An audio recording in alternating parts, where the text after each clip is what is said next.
Jennifer Lopez. I mean, what a story.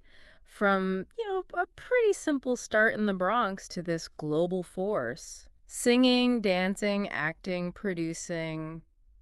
She does it all. She really does. It's that relentless drive, isn't it? And just the sheer breadth of her talent is astonishing. Exactly. So today on the deep dive, we're looking at a biographical narrative, really trying to pull apart the key moments, the decisions that shaped her path. Right. Our mission, if you like, is to figure out what really fueled this incredible journey, this constant reinvention she seems to embody. Yeah, because looking at a life like hers, so multifaceted, so well documented, you want to understand the principles behind it all. It's not just about listing achievements.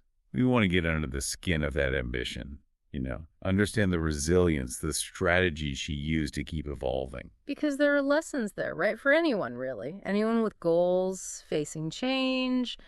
Her story offers a lot. Absolutely. It's about ambition, sure, but also adapting, bouncing back. Very relatable themes. Okay, so let's dive in. Where does it all begin? Chapter 1. A little girl from the Bronx. Okay, so she was born July 24th, 1969. In the Bronx, New York City. Her parents, David and Guadalupe, they'd moved from Puerto Rico. Seeking that better life like so many. Precisely. And Jennifer was the middle child, second of three daughters. The narrative stresses, they weren't rich, not at all, but the home was full of love and, importantly, dreams, aspirations. And her parents really seemed to embody that hard work ethic needed to chase those dreams. Her dad worked nights. Yeah, at an insurance company. And her mom was a kindergarten teacher during the day. Wow, talk about putting in the hours. So that value of hard work, it was just baked into her upbringing. Completely. And they encouraged big dreams. Plus, music was always there. Salsa, meringue, pop, always playing. So you can just picture her like dancing around the living room from a young age. That performance bug bit early. It seems so. That early immersion is just, Nick. it's foundational. It wasn't just background noise. It was active. It clearly fueled that natural performer in her. And it wasn't just living room performances. They actually got her into lessons really young. All right, 5 years old. Singing and dancing lessons. Ballet, jazz, even flamenco. Which couldn't have been cheap, especially for a family without a lot of extra cash. No, definitely not. It really shows their belief in her talent, even that early on. Making sacrifices to pay for those classes. They saw something. That's powerful. So fast forward to her teenage years. She went to an all-girls Catholic school, apparently pretty good at sports. Yeah, track. Which is kind of surprising, maybe. Right. But the real passion was always performing, practicing dance routines in her room, watching old musicals. Dreaming of making people happy through art, as the narrative puts it. That intrinsic drive seems really strong even then. It wasn't just about wanting to be famous, it seems. But then comes the classic conflict. Her parents had, let's say, more traditional ideas for her future. College. Law or business, something stable. That was their dream for her. So when Jennifer, at 18, decides to leave college after just one semester to pursue dance full-time, you can imagine that didn't go over well. Yeah, big conflict. Especially with her mother, apparently. It's a crucial moment, that clash of dreams versus security. It really is. And it shows incredible guts, honestly, to go against your parents' wishes at that age for such an uncertain path. Definitely speaks to her conviction, even back then. Yeah. So she moves out, gets a small apartment in Manhattan. Probably tiny. And she's juggling part-time jobs, right? Just to pay rent and keep taking classes. Exactly. And facing the audition grind, the rejections, too short, not the right type, all of that. The kind of stuff that crushes so many people, but for her, it seems like it just fueled her. That's the resilience piece. She didn't let the no stop her. If anything, maybe they made her work harder. Viewing rejection as just an obstacle. That's a key mindset. And eventually, that persistence starts to pay off. she gets her first break. A job as a backup dancer Hmm. on a TV show. Not the lead, obviously, but a foot in the door. A crucial first step. And even then, apparently, her energy, her passion, it got noticed. Her star was starting to rise, even from the back row. Those small breaks are so important. They give you experience, exposure, a chance to show what you've got. Every step counts. Okay, so that leads us into the early 90s and a really big step up in living color. Ah, the Fly Girls. Yes, that was huge. And Living Color was such a cultural phenomenon. And the Fly Girls were iconic. She wasn't just a backup dancer anymore, she was part of that group. And she stood out. Her energy, that precision in her dancing, her stage presence, people were noticing her specifically. Years of training paying off. But even while she's killing it as a dancer, something else starts brewing. Acting. Yeah, she gets curious, starts taking small parts, TV roles, little movie bits, while still dancing. Treating each one like a lesson. Right. Learning the craft. Exactly. Studying acting, watching films, practicing, not afraid to be a beginner again in a new field. This is a lot. And that dedication leads to her first lead role in a movie in 1995. My Family. A really heartfelt film. She played the young mother. Which was a totally different vibe from the Fly Girl energy. It showed she had real acting chops. Absolutely. It proved her range, showed she was serious about acting, a pivotal moment in changing how people saw her. But then, 1997, the Selena movie, that just changed everything, didn't it? Oh, completely. Playing Selena Quintanilla. That was immense. Such a beloved figure, gone too soon. The responsibility must have felt huge. The pressure from the fans, from the family. And she really dove deep into preparing for it, studying Selena's life, her music, how she spoke. She even lived with the Quintanilla family for a while. Wow. That's commitment. You can tell she understood the weight of it. And it showed on screen. Her performance was just powerful, moving. It wasn't just mimicry. She captured her spirit. It really connected. Selena was more than a hit movie. It was a cultural event, and it just launched her into the stratosphere. Totally transformative. It cemented her as a leading lady. Doors flew open. Anaconda, Out of Sight with George Clooney, The Cell. She became a real box office draw, and importantly, one of the first Latina actresses headlining major Hollywood films. Breaking down barriers. Showing that talent has no borders. She became such an inspiration, especially for young Latinas. And even with all that Hollywood success, she stayed grounded, right? Yeah. Always talking about the Bronx, her parents' sacrifices. That connection to her roots seems really important to her. It kept her grounded, maybe, and made her even more relatable, authentic. Even as her acting career is exploding, another dream starts calling. Music. Right. It's like, okay, I've conquered Hollywood, now what? Let's become a pop star. Which must have sounded crazy to some people. She's an actress, not a singer. That skepticism. Oh, for sure. It takes incredible self-belief to make that kind of pivot, especially when you're already successful, stepping into a whole new arena under that intense spotlight. But she believed in herself, and in 1999, she releases her debut album, On the 6th. Love that title. The subway line from the Bronx to Manhattan, symbolizing her journey. Such a smart way to tie it all together. Yeah. She worked with big producers, exploring pop, R&B, those Latin rhythms. And then bam, If You Had My Love. #1, Billboard Hot 100. Just like that. She wasn't just a movie star trying to sing, she was a music star. Huge validation. Yeah. And the music video was everywhere. It completely established her in the music world.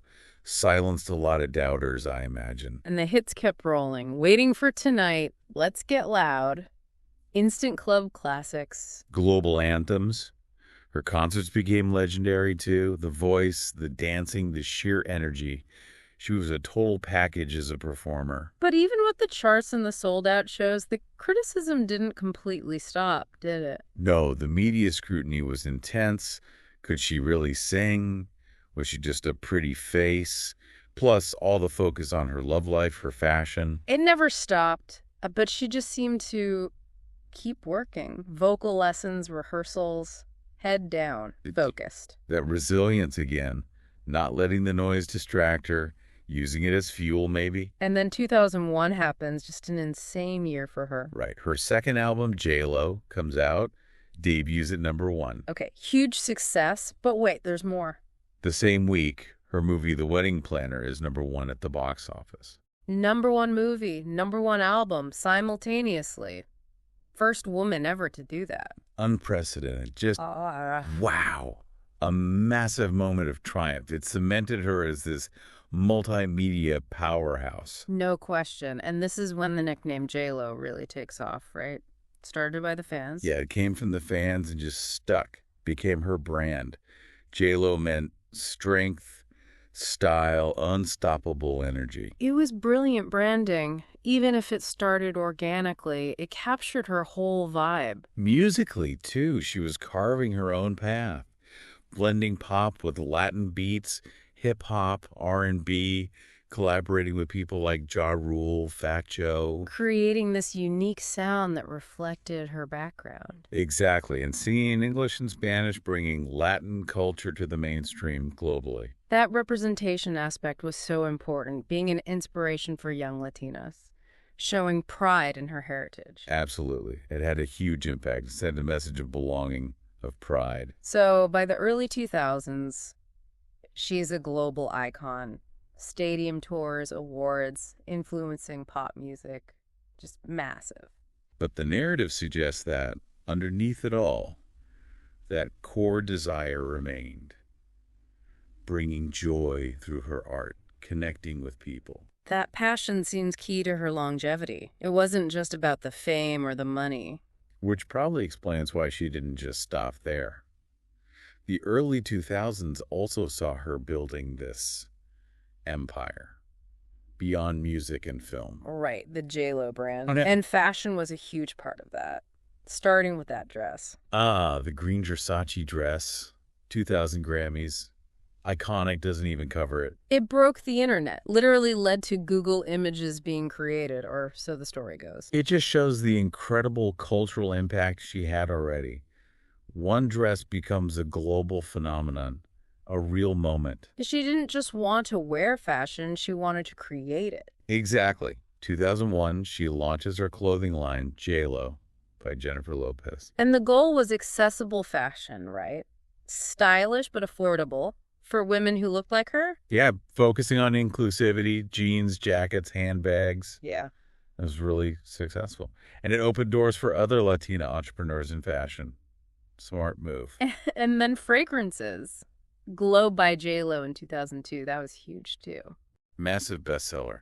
Kicked off a whole dynasty of perfumes. Still, live, love, and glamour. She dominated that market. It tapped into that aspirational but relatable image she had. People wanted a piece of that J-Lo glow. And behind the scenes, she wasn't just the face. She was becoming a really savvy businesswoman. Learning the ropes, reading contracts, asking questions, becoming the CEO of J-Lo Inc., basically. Taking control. Yeah. Understanding the business side, that's crucial for long-term success and sustainability. And somehow, amidst all this brand building, she kept the creative fires burning. More albums, like This Is Me, then Rebirth. And more movies. Made in Manhattan, Shall We Dance? Yeah. Monster-in-Law, Yeah. showing her range, comedy, drama, romance. How does she even juggle all that? The time management alone. Remarkable energy and focus. A real passion for both acting and music, clearly. She didn't want to choose. Of course, life wasn't always smooth sailing. Public breakups, moments of doubt, the usual pressures of intense fame. But that resilience keeps coming up. She always seemed to bounce back. Stronger, even more focused. Where does that come from, do you think? Inner strength, support system. Probably a combination. Strong self-belief, learning from mistakes, keeping her eye on the prize, not letting setbacks define her. Then a big life change in 2008. Motherhood, twins, Max and M. Yeah, that definitely brought a new dimension. The narrative suggests it brought like a softness, maybe more wisdom, a sharper focus. Priorities shift, naturally. It often fuels a different kind of drive. And then, 2011, another pivot, American Idol. Right. Joining the judging panel, connecting with a whole new audience. And she was great. Kind, honest feedback. Inspiring. She shared her own story, encouraged those aspiring singers. It really broadened her appeal, showed a different side of her. Mentor figure. So by this point, she's more than a star. He's this global brand, yes, but also carries this powerful message.